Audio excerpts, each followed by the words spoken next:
ويلكم يا بيض لاجاتكم بنت الشيوخ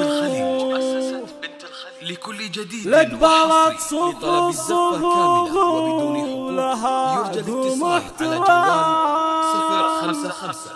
أم عمر أقبلت وين صفقات الكفوف خلوا الساحة لها بنت علي المقام. ويلكم يا بيض لاجاتكم بنت الشيوخ لقبلت صف الصفوف ولها قوم احترام. ويلكم يا بيض لاجاتكم بنت الشيوخ لقبلت صف الصفوف ولها قوم احترام. أم عمر أقبلت وين صفقة الكفوف خلوا الساحة لها بنت علينا المقام. العبي يا أم عمر على دق الطبوع ولع الحفلة يا أم عمر بزينك يا سلام. من حلاها وزينها صاب خلق الله له باهية مثل القمر لا بدال للتمام. سلموها برق الزين واشهد يا زمان هذه اللي حسنها غير ما فيها كلام.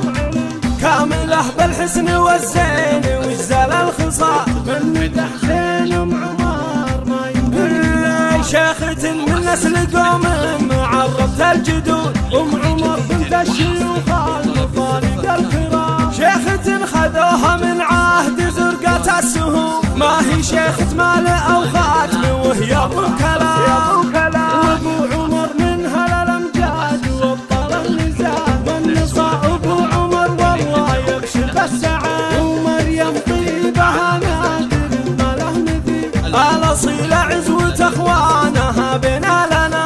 والله يديم فرحتكم في كل حين واذكروا الله والنبي يا حبايب في الختام. ويلكم يا بيض لاجاتكم بنت الشيوخ لقبلت صف الصفوف ولها قوم احترام. أم عمر أقبلت وين صفقة الكفوف خلوا الساحة لها بنت علينا المقام.